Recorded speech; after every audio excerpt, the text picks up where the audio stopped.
Welcome to the Make You Famous podcast, where host Jeffrey Goldsmith talks with guests about fame and how to achieve it. I'm your host, Jeffrey Goldsmith, and check out the book at makeyoufamous.co. So Jason, how are you? I'm good, Jeff. How are you? It's been a while. Yeah, so I mean, just so the audience knows, we met randomly because I bought an RV from you. Right. Well, you bought an RV from a charity. I was just a broker. I was just a broker. I don't know how that RV. I think I didn't tell you at the time, but you were the only person that even was remotely close to wanting that. Well, and so I've slept in it many times. No, yeah, but I'll never forget. I'll never forget driving it up to your place on those windy roads. That was a good 2 or 3 hour drop off. It's been to the Black Rock Desert twice, to Burning Man. That's good. I'm glad you got some use out of it. Yeah. So here we are. Here we are. And at that time, you told me you were working on this book. And now the book is out. It's been optioned by a television producer, or it's in some kind of, it's being worked on in some way in Hollywood. I remember you talking to me about that, about talking to agents.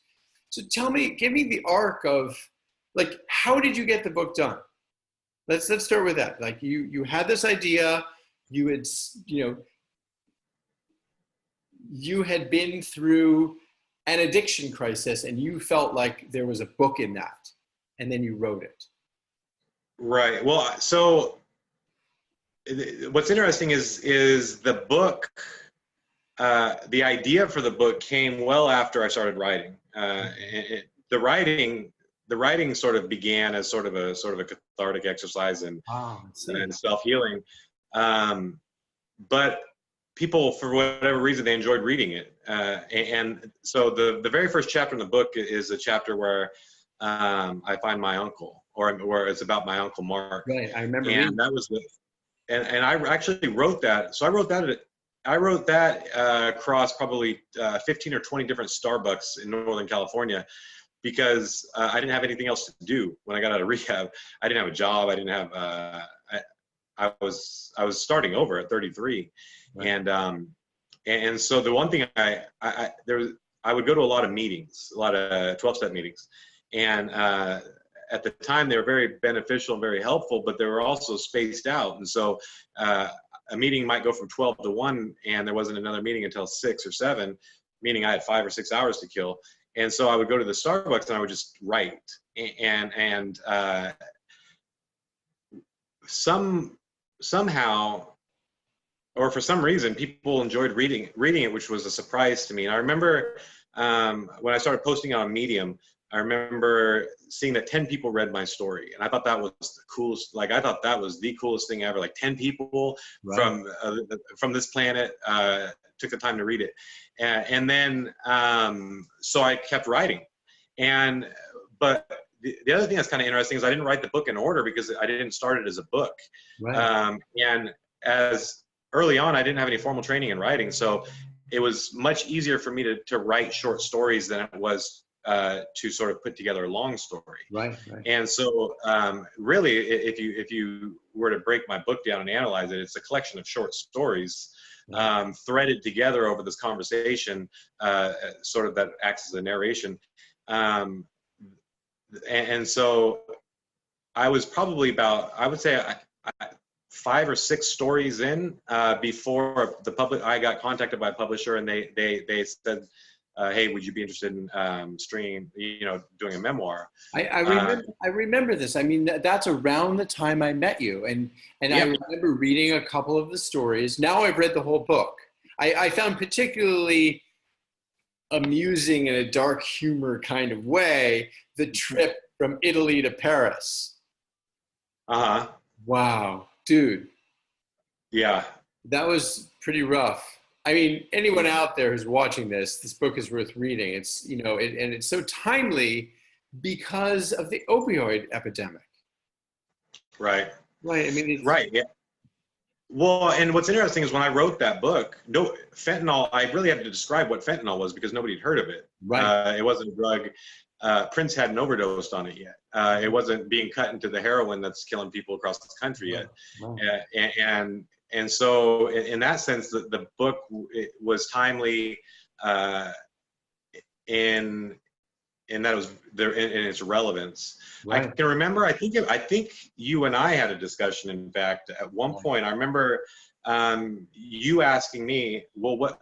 Because I think I was looking for an agent or a publisher was poking around or something, and I talked to you, and you said you had mentioned that unless you're famous already, very few memoirs are worth reading for people because they don't know you, they don't care enough about you to want to invest that kind of time. Right. And you said, so why would they be interested in yours? Right. And I remember at the time really thinking about that, like, Right. He's got a point. I'm not anybody that anybody cares about already. But the exception proves the rule that if you have a subject that's interesting enough and timely enough, people do want to read it. That's the answer to the question. Right. You hit it. Right. And it was just kind of right place, right time. I mean, in the same way I was wrong place, wrong time for the opioid epidemic. I mean, and I don't think it's a coincidence that the two mirror each other. With pain management in the late 90s, I mean, oh my God, those were the days, man. You could, I just remember there were no safeguards, and it's funny because when I've gone to other countries and sort of gamed the system there as an addict, like when I went to China was not built. The Chinese medical system was not built to stop someone like me. And they just weren't. I mean, they had a hospital on every corner. By the time I figured that out, I remember there was an investigation, I think, at one point in Shanghai because so much of these opiates all of a sudden in Shanghai just started disappearing, and there was an investigation by the police because they thought somebody was trafficking them, and they just weren't ready though. But there was no way to catch it, and so the U.S. has caught up. But then they're at a cost, right? So we've traded prescription drug abuse now, and we're seeing this ballooning heroin epidemic because there is, if we're being completely honest, it's 2017 and we still have no idea how the hell to treat addiction effectively. Okay, that's the scary part. So that's what the book is about. How did you go from, so you started out writing, and it's a great subject, and it's very well written. You started writing the stories, 10 people read it on Medium, then a publisher contacted you, and you were reaching out to publishers at the same time, and to agents and so forth. Then I remember you started, then what's happening with the TV thing? So the TV thing is actually separate from the book. Of course. The book. So I finished the book, and I'd submitted it to the publisher, and the lawyers were going through it. And I wrote a story called "Confessions of a Drug Addicted High School Teacher." And I remember it's about my last year teaching high school. Right. And sort of being, I was addicted to fentanyl and Norco and Xanax, and I was dead inside, and I was numb inside. But on the outside at that time, I was able to sort of keep it together still. I noticed in the book too that was one of the addicting qualities. And I don't want to get back into the addiction story, but you described the bit in high school where all of a sudden you could speak up in class. All of a sudden you could ask the girl out, and the drugs helped you step up to the plate. You just, instead of, a friend of mine's mom gave me some advice when I was a teenager. I grew up in a very progressive town. She said, take the experiences you learn when you're on drugs and bring them back into your real life as lessons. Don't keep doing the drugs. And I was like, And so I never became an addict because I treated them as trips, not as lifestyle. And anyway, that's just an aside. So you wrote this story about a drug addicted treatment about a drug addicted high school student, A Teacher. drug addicted teacher. Great subject. Really, and it's a true story, but it really is a story about broken people. So you got this broken teacher attracting these broken students, the most broken students. Brilliant. And somehow they find each other against this backdrop of an administration who cares entirely too much about high school football, and a town that cares too much about high school football, and that's their obsession. Right. And so it's a story about obsession and brokenness. And anyway, every time I release a story, I always think no one's going to want to read this. Like there's nothing in here, and there's that insecurity. And on this one, it was the same way. And this was the first thing I ever wrote I'd written at that time, probably the most read story I'd written was probably about 20,000 people. On Medium? Yeah, or through Medium, or through a publication attached to Medium. Yeah. And when I released this one, I think it was 80,000 the first weekend. Amazing. And and it was on longform.org picked it up. It was crazy because there were people, these kids on Reddit were discussing it. There were message boards popping up online. Some of them, there was this group of women that just fucking hated me. They despised me. It was the weirdest thing. I remember thinking, like, what the hell? Like the things they were saying about me. It was the first time I'd ever been like attacked on a deeply personal level, and I didn't understand why. Because they weren't attacking me. What did they say? I mean, like, give an example. Like, what was the most hurtful thing that they said? This guy sounds like a total slime ball. This guy is full of shit. I bet you he's making the whole thing up. I bet he would, I could even send you a link.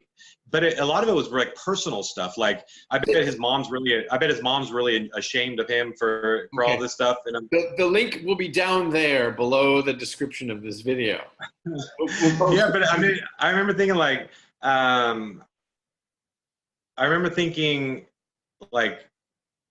what did I do to you? Like you know what I mean? Like. Oh, so you were essentially trolled. And that's the contemporary term for it. It's like you put something out there, people attack you. Right. Well, here's the way I don't think it was trolling because they weren't trying to get me. I don't think they ever thought I'd see it. It wasn't anywhere that I would. What it was though, I remember talking to Jerry Stahl, who's a writer who wrote the book Permanent Midnight, and I had breakfast with him once. Mm-hmm. And I was talking to him about this, it's kind of painful as a writer to open yourself up like that and get that and the feedback like that. Even though, because I could have 1,000, here, put it this way, on my Amazon, I think right now there's 100 reviews on my book.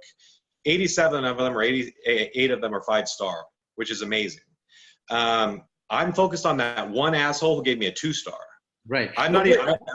What did Jerry Stahl say about this? Because I'm sure he's been trolled too. And so I was talking to him about how I focus on that one instead of the positive, but it's painful. He said, "Yeah, that you're right. That is tough. What would be even worse is if nobody was talking about it at all." Right. And he said this is doesn't just happen to writers. It happens to actors. It happens to sports stars. It happens to politicians. It's part of our society now. When I wanted to interview with someone in particular, and he's like, I don't want to even be known. It's too dangerous because you get attacked. Right. And the worst thing that could happen as a writer, you put out something and no one gives a shit. Right. No one's talking about it at all. Right. And the truth is, love and hate, they could love your story or hate your story, or love you or hate you. The bottom line is you stirred up an emotion that wasn't there before you got there.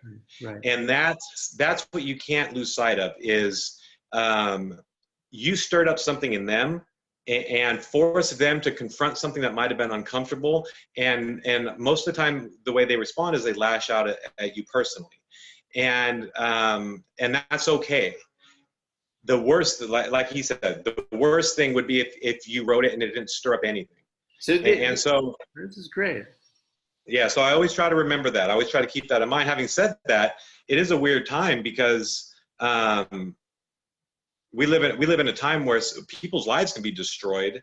Their livelihoods can be taken away from them with social media attacks and things like that. And it used to be to have that level of criticism, or to be criticized at a level where it could harm you financially forever. It had to come from some kind of publication that had enough reach to do so, meaning if they had that kind of reach, they had deep pockets, so you could sue them for libel. Now, you could have your life destroyed by somebody that lives in a basement, and how are you going to sue them? What are you going to sue them for? Well, there's nothing to take from them. There's no repercussion, and there's no real disincentive for them to not do what they're doing because they know they don't have anything also.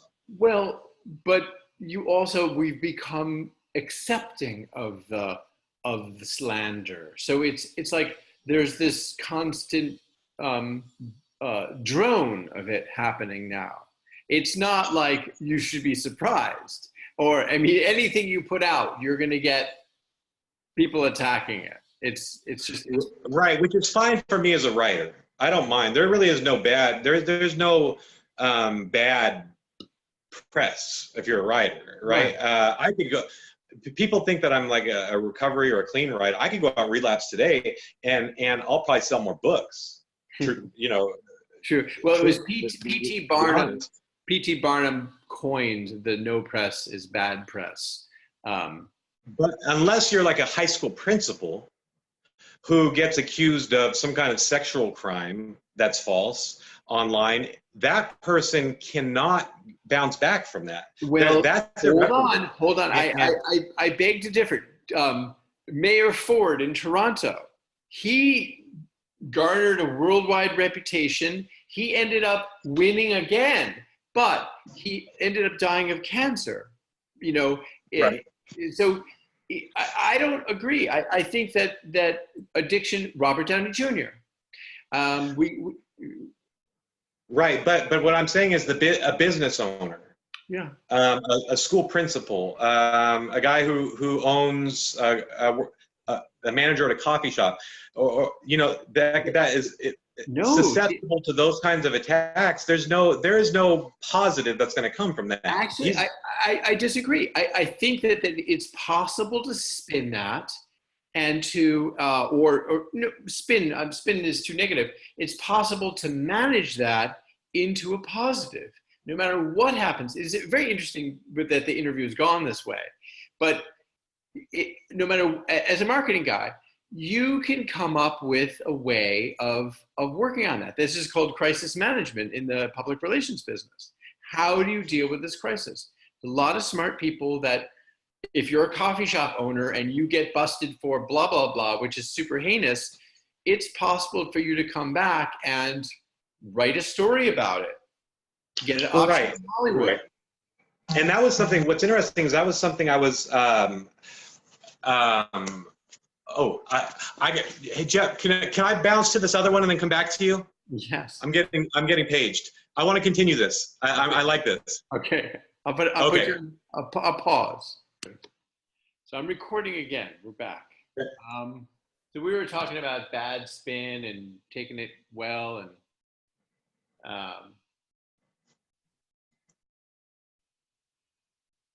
where were we? Hold on.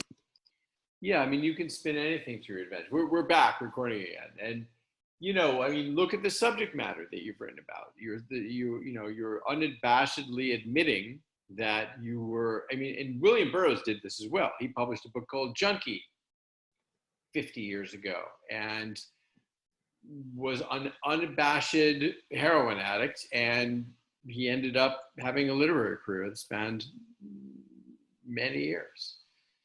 So, but it reminds me of really, you see this sometimes especially with like teachers. male teachers where they get accused of something, and if they get accused by a female student of something, that's front page news, and that teacher's going to get put on leave. Now, when it comes out that the student made it up for whatever reason because the teacher failed or was going to fail or something like that, which happens more often than you would think, that's not front page news. Oftentimes, that's second or third page news, and that's how it used to be, where for someone's career it could be ruined. But now it can be done. That same thing can be done to somebody, to people in certain positions, teaching being one. That you can't bounce back from. Right. That guy's never going to get another teaching job, even though his name was cleared. 95%, 1 out of 20, 1 out of 200, 1 out of 2,000 are impervious to this kind of stuff. Look at who's president. He was accused of crazy stuff that would have downed most mortals on the planet, and he recovered. Right, but I would argue that it's easier for him to recover than the guy who is a manager at Target. Why? It's easier, it's because he's got the means to, number one, to get the spin machine going where the guy at Target doesn't. But the means come from his character. It's not like the means just, and it's not just him. It's Robert Downey Jr., it's Johnny Depp, it's let me think of because I don't want this just to be relegated to men. Rosie O'Donnell. She's not being diminished by attacks on her. She's, in fact, her statue's being raised. But there's an example in my book of a Italian woman. I can't remember her name off the top of my head. I'm so sorry. I wrote a chapter called "Make a Sex Tape" as a way to become famous. Right? Paris Hilton did it. Kim did it. Pamela Anderson did it. A woman in Italy did this last year. She ended up committing suicide because she became famous in Italy. And it destroyed her. She did not have the moral, it's the wrong word in this context. She did not have the character to withstand the heat. Right. And what's interesting is, I'm a firm believer that of a sort of moral compass that sort of guides. I don't like saying right or wrong, because I don't think the world is right or wrong. I don't think it's black or white like that. But I do think that there are places that for you to be prepared to go, you have to go through this first in order to be adequately prepared for that. Yeah. And nobody understood when I took this job at this homeless shelter. Everybody thought, what the hell are you doing? Because my writing career, the book had just come out. The Warner Brothers had just bought Confessions of a Drug Addicted High School Teacher. And everything was moving in that direction. And I don't know, the homeless shelter thing was the opposite, right? That was the opposite of famous. That was actually going underground and disappearing for a little while. And nobody understood why. I didn't understand why. But I knew one, I was never going to get an opportunity like this again. The writing was always going to be there because the readers were always going to be there.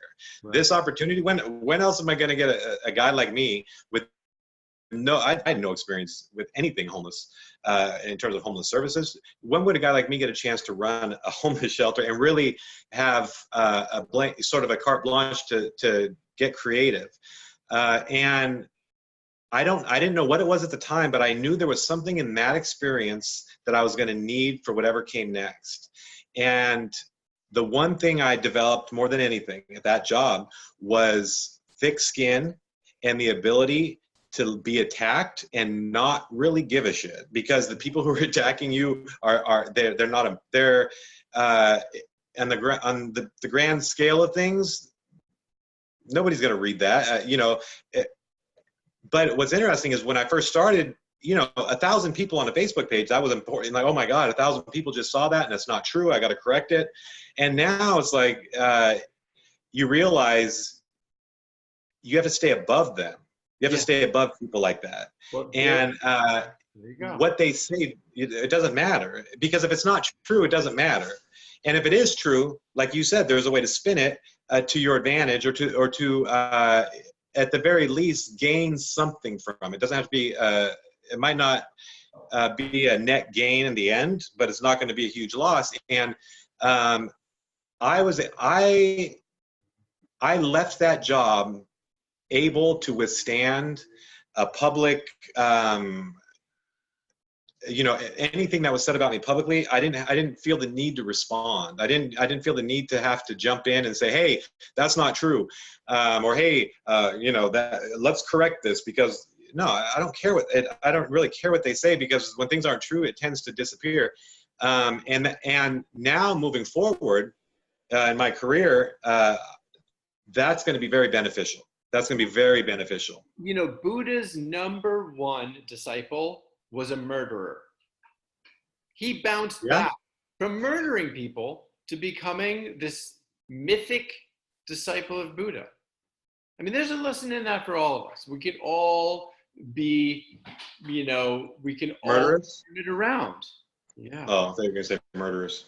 I guess we all could be murderers too. But I think the lesson though is, to me anyway,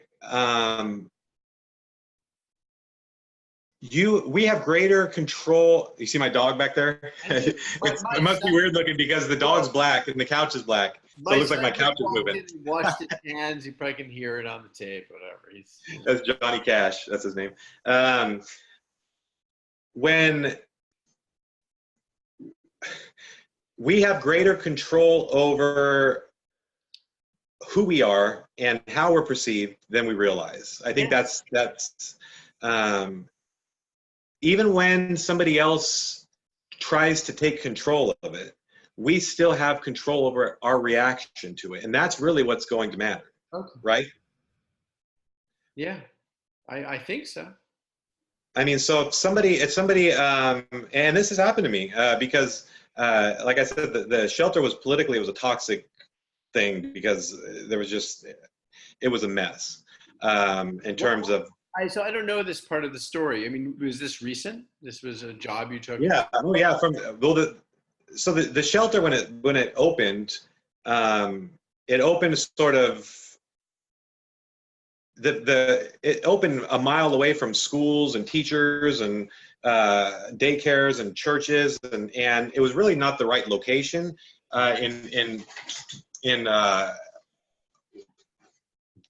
sorry, the dog, I don't know if that's screwing things up. Did you get some bad press because of the shelter? Like, did something like that happen? Well, I didn't get bad press, but there were people who hated me because they wanted the shelter gone. They wanted that shelter moved. They didn't like it that close to their homes. This is another book. It's like the lack of compassion of rich people. Right. And it's, what was interesting though, that I found was it gave a sense of belonging to individuals who I got the feeling had never belonged to anything before. And that's where it really took on a life of its own, was not so much the shelter, because I could sit down with a homeowner and we could talk about some issues that they were facing, and I could discuss ways that maybe I could alleviate the issue, or we could work together on it. But there was a small handful, a subset of that group who had no intention of working with you, because their whole social standing came from their opposition to you. And so what happened when we started being a successful program in terms of housing and helping people, that was a threat to them, because they saw us as being more and more entrenched there because we were successful. And they realized that they couldn't attack the shelter because we were doing a great job at what we set out to do. So they came at me. Yeah. And so obviously, if a book like this, like mine, they're going to. All right. They say, he's on drugs. I heard he's on shelter. Jason is a bad boy. And so I got accused of everything from selling drugs at the shelter, which was kind of insulting, because if I'm going to sell drugs, I'm not selling it to people without money. I bet, So, right? okay, so this could, I swear to God, this could be another book. I mean, you can use this. This is the next book. I have 2 book proposals that I'm putting together right now. One of them is this experience. I'm also working on a piece. I'm almost done. It's a 3,500 word cover story for the Sacramento News and Review. Okay, so there you answered your own question. I mean, you said, you know, they troll you and they think you can't recover. But here you go. You know? Oh well, that's the thing. I knew I could recover. That's the point. Is that you're the type of person who can.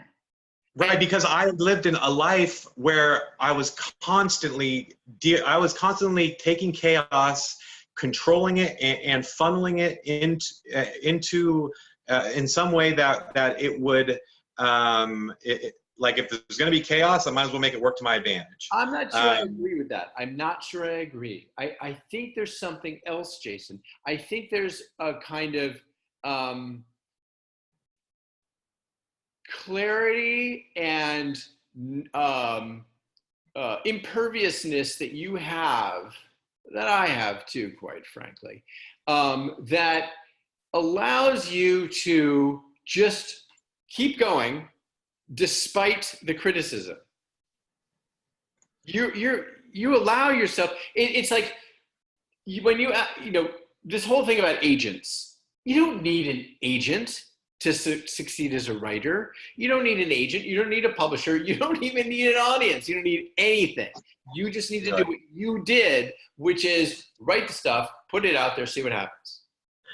And a lot of people say don't do that. They say don't write for free.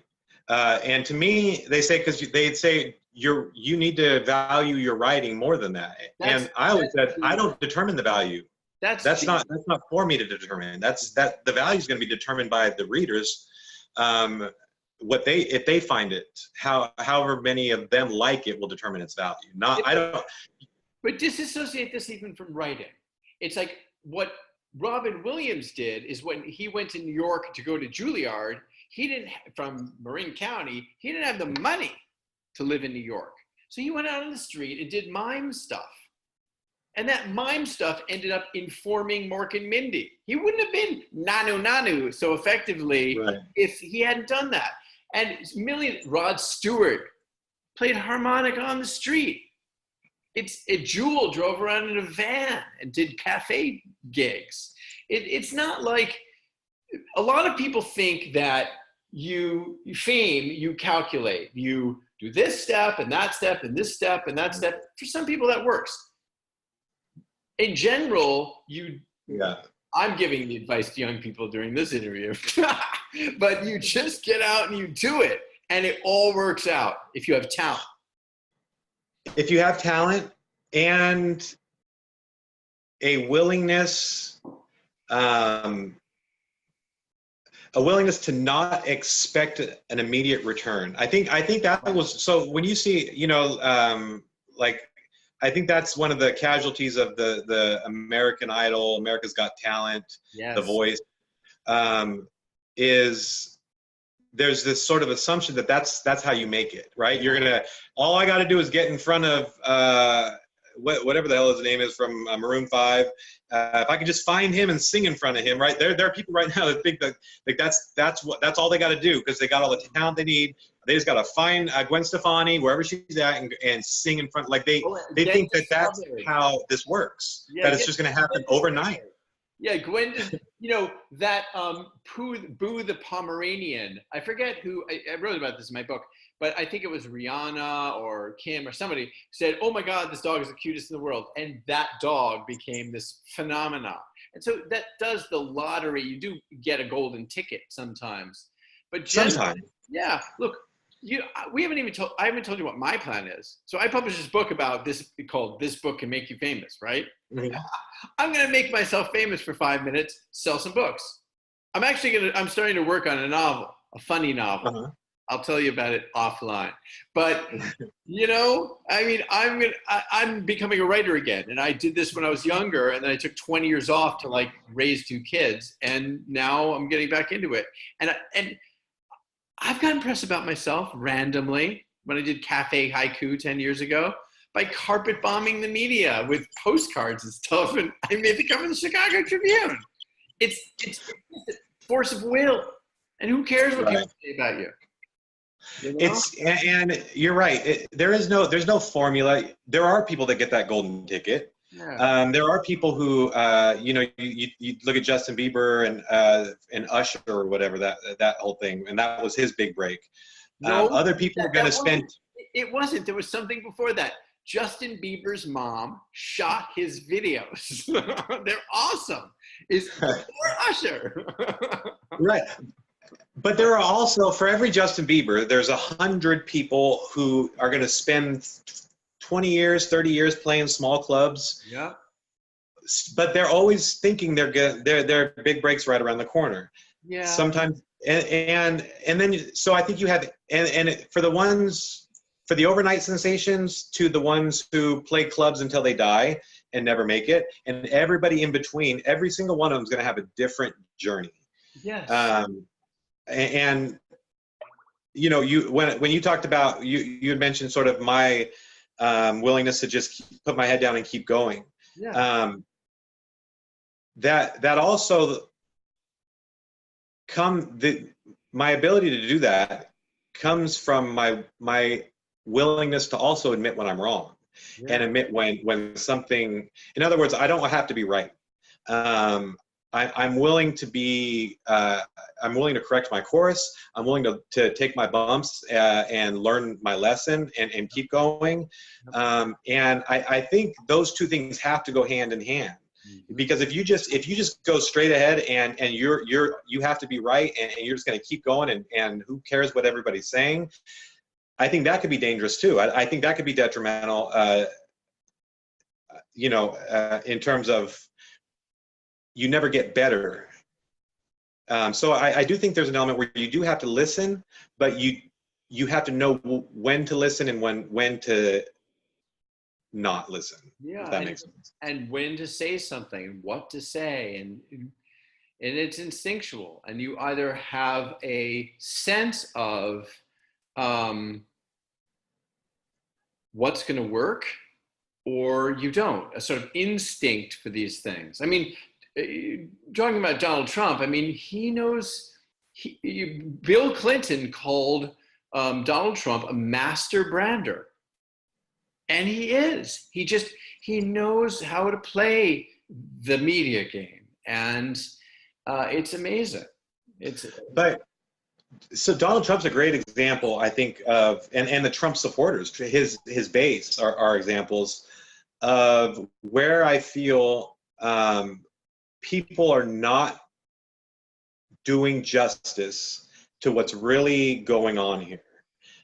I look at Trump. So people see Trump supporters saying racist things or bigoted things, and they say, oh, they're just a bunch of racists. Yeah. And I think it's much more complex than that. I think what's happening is the Trump supporters, nobody has taken our shoes off and gotten into theirs and tried to see the world through their eyes to get an understanding of why they behave and why they believe how they do. Yeah. We think they should believe like us. Right. We think, and I think what you're describing is the quality I think that we share is the ability to see. It's a mindfulness to see from somebody else's perspective and find out what's going to be meaningful to them, as opposed to it should be meaningful to them because it's meaningful to me, and if it's not, then there's something wrong with them. Right. Trump supporters are a great example of that. 5 years ago, nobody was talking about building a wall between us and Mexico. Are you serious? Like that was nowhere on the radar. Right. But now there are people they want a wall. Why? Where did that come from? It came, to me, in my opinion, it came from a group of people who were confused and they were afraid. They saw the world changing. They saw globalization affecting them in a negative way, but nobody was communicating to them the benefits of globalization. So they saw the factory leave their town and go to Mexico or go to Southeast Asia, and they blame that on globalization, but nobody explained to them how that iPhone in their pocket, they were only able to afford that because of globalization, or the shoes on their feet, they were only able to afford those because of global. Nobody explained the benefits. They still haven't. They still don't communicate to the public the benefits of globalization. So the only time we hear about globalization is when it's a bad thing. I think people are afraid because we know that we could do everything right and play by the rules, and some bank on the other side of the world could collapse the global economy, and all of a sudden everything I've worked for my entire life is gone.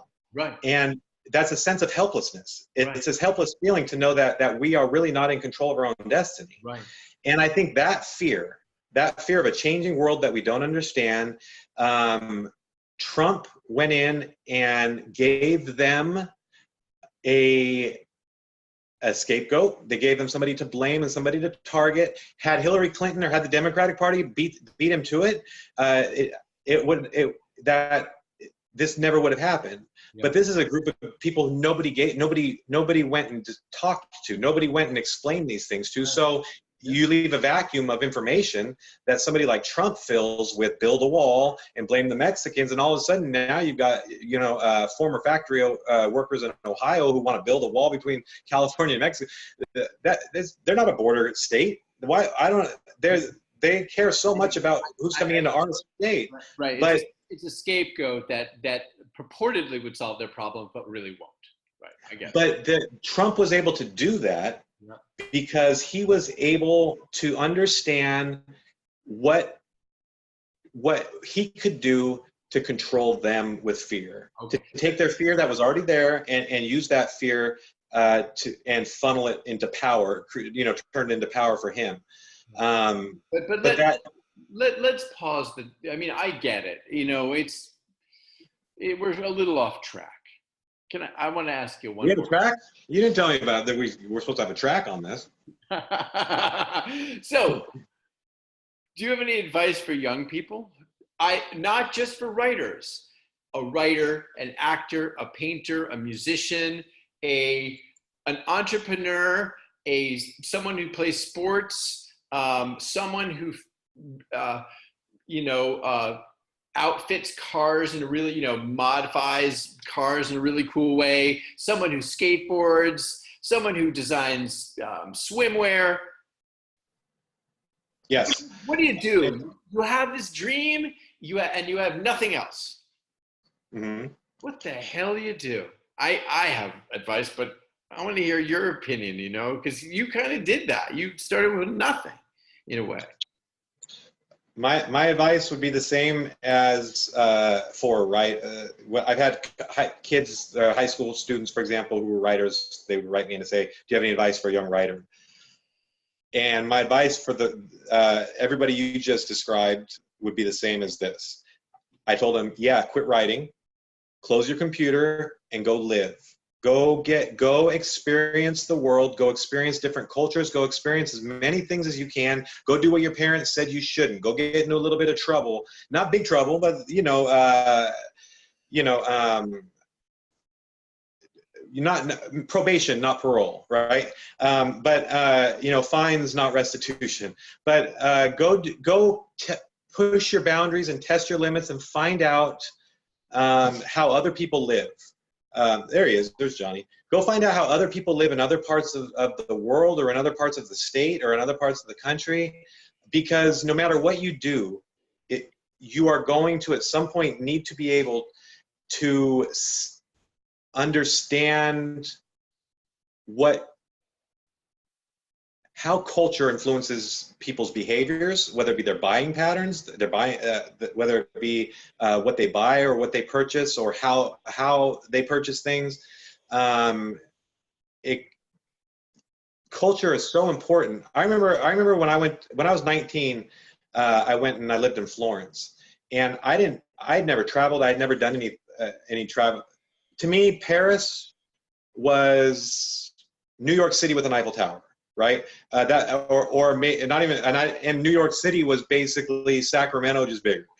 I couldn't comprehend what it meant for one culture to be different from another until I experienced it. And when I experienced it, I saw different people who behaved in different ways, who spoke a different language, who liked different things than I liked, who disliked things that I liked, and it was so important in my upbringing in terms of my forming my worldview in a way that really took into account the world, and not as opposed to trying to take us my whatever I thought already and imposing that on the world. Right. Right. You know, I think that's the difference. And so my advice would be go live. Yeah. I agree. Go live a life. That would be my advice is go experience as much as you can. And don't put yourself in a box too early and cut yourself off from potential changes or you know, potential, you never know. You might set out to build that motorcycle shop, and you might end up with owning a computer company 10 years from now that started at the motorcycle shop, but now your destiny was something different, but you were willing to go with it. Yep. I completely agree. I really do. I mean, I look at my own path, and I went and lived. Because you have to understand human nature. You have to be able to get your finger on the pulse, to know how to react to things, to know when to say yes, to know, okay, I'm going to try blah, blah, blah. But why? You're going to do that because you know that that's the next thing you really think. And if people don't like it, you can respond, you can bounce back from that and try something else because you have the confidence that you know the way the world works. Right. Know the way, and understanding human behavior and human, what influences behavior. Right. That's the way the world works. Right. But I mean, but Jeff, you know as well as I do, most people, they don't try to understand why people behave the way they do. Yeah. They sit back and complain about why people behave the way they do. Right. I saw this in the nonprofit sector a ton, where people were so passionate about something that they thought you should be passionate about it just because they were. Right. And because they don't know how to market the ideas. Exactly. Yeah. And I had one of my staff, and I loved her to death. She was very passionate about GMOs, and I remember one day, it was the first week I hired her, and she said, "Well, Jason, don't you care about this?" I said, "No, I don't." She said, and she was like, "What do you mean you don't care?" I said, "I mean, I don't care. Well, don't you care about the ground?" "No, I don't." And I'm not saying you shouldn't care. I'm saying I don't care because I can only care about so many things. And so if you want me to care about it, you have to convince me how caring about this is going to affect me personally. That's classic. That's a classic marketing question. What's in it for me? Right. And that was sometimes when you're really passionate about something, it's easy to lose sight of that. So for example, when she was telling me about farm seeds and that farmers needed to use non-Monsanto seeds. And I said, "Well, why are they using Monsanto seeds?" She said, "Because they're cheaper." I said, "Well, then they're going to keep using Monsanto seeds because," she said, "Well, it's damaging the planet. They should care more about the planet." I said, "No, they care more about feeding their family." That's the immediate concern. Nobody's going to let their family go hungry, and while they're starving to death, say, "You guys, this is for a good cause," because generations from now, they're going to look back and they're going to thank us. Nobody's going to do that. Right. Because you have to align your interests with theirs and find I've had very few situations in my life where I could not find some kind of mutual interest that at least could be used as a starting point for myself and somebody else, regardless of how far apart we were on an issue. But it starts with finding that common, that thing that they are going to you have to find value, but what's going to be valuable to them, Right. you know? Yeah, I got it.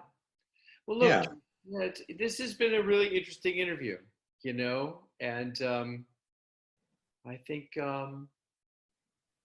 I think I'm going to put it on pause. Thank everybody else for watching, and then let's chat for a minute. Okay. Thanks for having me, Jeff. Thanks for listening, and be sure to check out the book at makeyoufamous.co.